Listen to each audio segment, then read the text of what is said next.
of us gave up the state campaign and decided that the only way to win was to have a federal suffrage amendment. And so I began to fight for the federal suffrage amendment, along with Alice Paul, who formed the National Women's Party. And on March 3rd, 1913, the association organized a parade with the intent of gaining support for a federal amendment for women to vote. So 8,000 women marched down Pennsylvania Avenue, starting at the Capitol all the way down the street.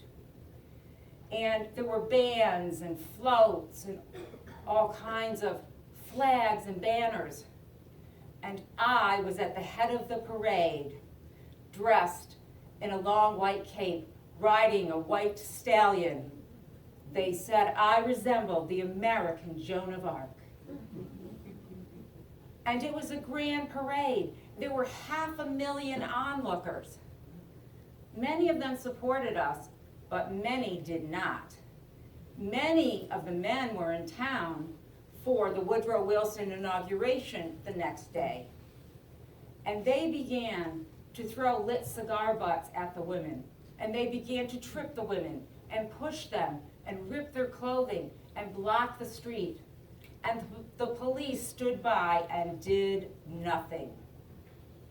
Over 100 women marchers ended up in the hospital that day.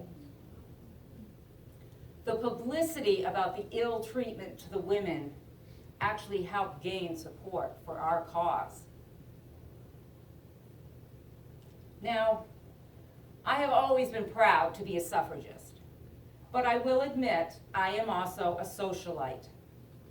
But I have always said that I would be willing to give up many of my so-called privileges in order to have a few rights.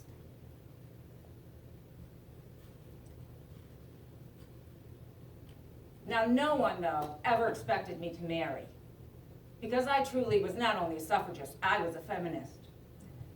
And I had rebuffed several marriage proposals until I met Eugene Boissevin.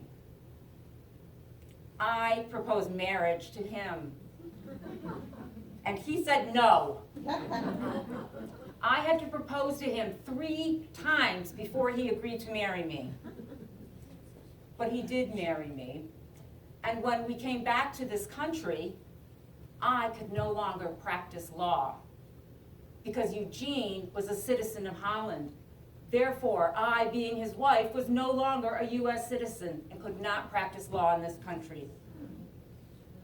Now, eventually he got his papers and he became a citizen, and it was all taken care of. But it just, again, made me see the injustices that women suffered in this country. And so when I was called back to duty again, I went. In 1916, Alice Paul called me to be the special flying envoy of the Women's Party, to make a grand tour across the country out west where women had the right to vote, and to convince those women to vote against Woodrow Wilson because he had not supported suffrage. And so I went off on this 12,000-mile trip through the West. And I would speak to the crowds, saying, "Women of the West, the dominant political party has blocked the federal suffrage amendment at every turn. Show them that no party may deal lightly with the demands of women and hope to enlist their support. Visit your displeasure upon that political party that has ignored and held cheaply the interests of women. Let them know that women shall stand shoulder to shoulder. We shall stand for the greatest principle in the world, that of self-government. Liberty must be fought for. And women of the nation, this is the time to fight. This is the time to demonstrate our sisterhood, our spirit, our blithe courage, and our will.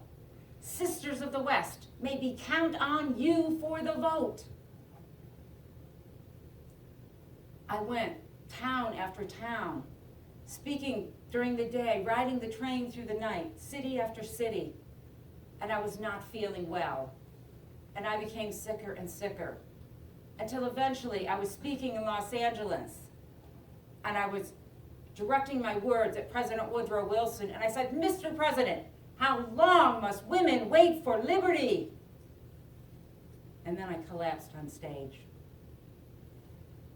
I was taken away to the hospital and was given blood transfusions, and all kinds of things were tried.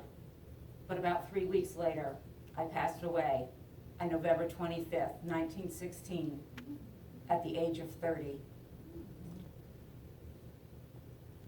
My body was brought back to the Adirondacks, to the town of Lewis, and buried at the top of the hill by the Congregational Church there. They stood silently on the sidewalk and were called the Silent Sentinels.